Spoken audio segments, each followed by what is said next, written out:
Hi there, I'm Ricky. So today I'm gonna talk about noun. Jadi begini, makna noun dalam bahasa Indonesia itu kata benda. Nah, kenapa kita membahas? Boleh. Astaga, Asmal, ini bukan programnya. Nanti di program lain kita ini tanya jawab lagi di program tanya Ricky ya. Oke, biarkan saya menjelaskan ini dulu. Sampai di mana tadi? Ini saudara Asmal ini mengganggu terus. Dia mau masuk terus di frame. Oke. Nah, kenapa kita membahas noun terlebih dahulu? Karena noun ini adalah komponen terpenting di dalam kalimat. Dalam percakapan sehari-hari teman-teman, itu bisa dikatakan teman-teman tidak pernah tidak menggunakan noun. Sebagai contoh, I study English. Nah, di sini ada noun. English ini dia berkelas kata noun.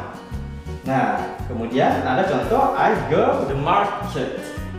Di sini ada market. Dia juga noun. Di sini ada Sarah is watching a horror movie. Di sini Sarah itu kelas katanya noun.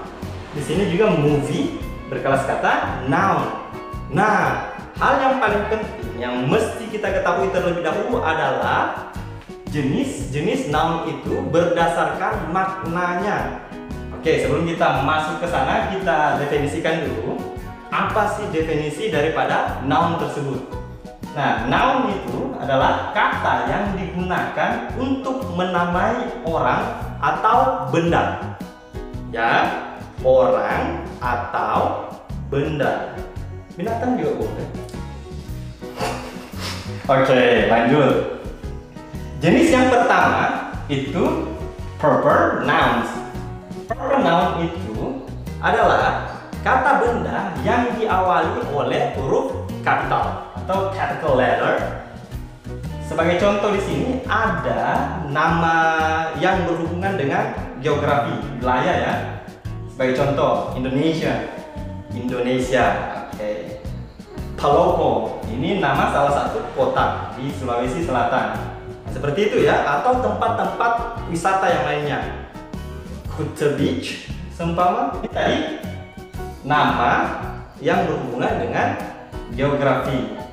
Nah, sekarang nama kebangsaan atau kebangsaan kita. Sebagai contoh Indonesia. Nah, I'm Indonesia.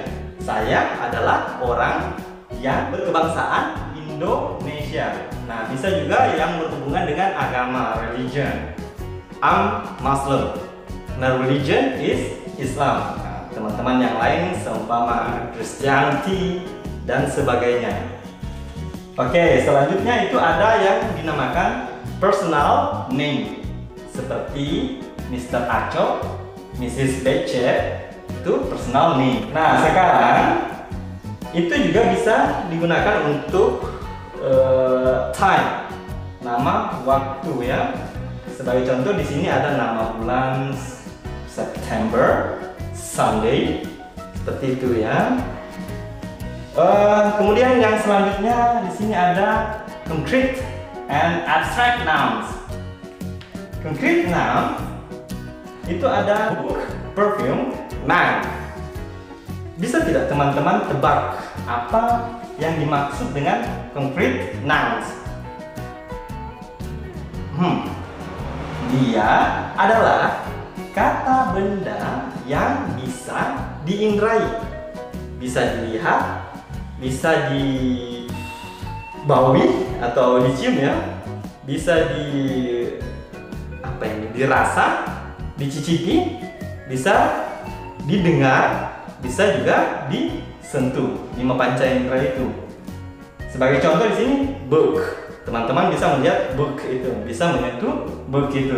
Perfume bisa teman-teman baui atau bisa cium, maksudnya cium bukan cium, bukan ya, tapi ya gitu semua ya. Nah, diam di situ, perhatikan baik-baik. Selanjutnya man. Nah, teman-teman bisa melihat man di sini ya kan? Oke. Kemudian ada love and justice. Di situ love and justice adalah abstract nouns. Abstract nouns ini adalah kata benda yang tidak bisa kita indrai. Dia hanya ada di dalam pikiran.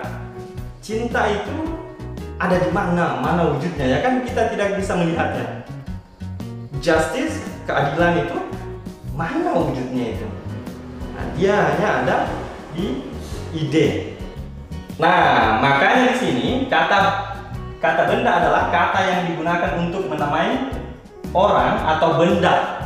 Benda yang dimaksud di sini adalah dia bisa bendanya berwujud ataupun bendanya tidak berwujud. Seperti itu.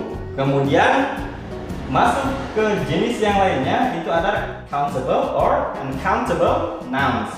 Maksudnya itu dia bisa dihitung. Kalau countable, uncountable itu tidak bisa dihitung. Yang bisa dihitung seumpama one car, 4 cars. Nah, itu bisa dihitung ya. A person, 10 people. Itu bisa dihitung.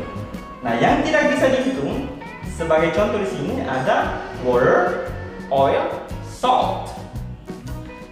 Siapa yang bisa hitung water? Air. Tidak ada, ya kan?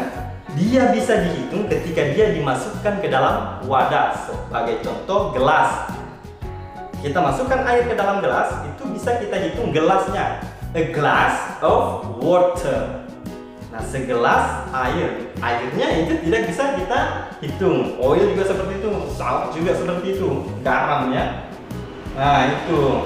Nah, di sini ada hal yang sebenarnya nantinya ke depannya pembahasan noun ini akan kita bahas di bagian-bagian yang selanjutnya. Ini kan bagian pertama. Nanti saya taruh di judul juga bagian pertama ya, yang teman-teman harus pahami. Di sini ada person, di sini ada people. Nah, sama-sama menyatakan orang. Di sini seorang, di sini 10 orang. A person and 10 people. Di situ ada perubahan kata benda, person, dan di sini people. Kalau jumlahnya 1, kita mengatakan person. Kalau jumlahnya 10, kita mengatakan people. Lebih dari 1 maksud saya ya. Berarti ada perubahan kata benda. Nah, inilah dia kata benda yang tidak beraturan. Dan juga ada yang lainnya, contohnya child itu seorang anak, 5 children itu 5 anak-anak. Nah, itu contoh kecilnya. Di sini ada yang beraturan juga, 1 car, 4 cars. 1 mobil, 4 mobil. Di sini tidak ada perubahan kata benda. Yang ada cuma penambahan s.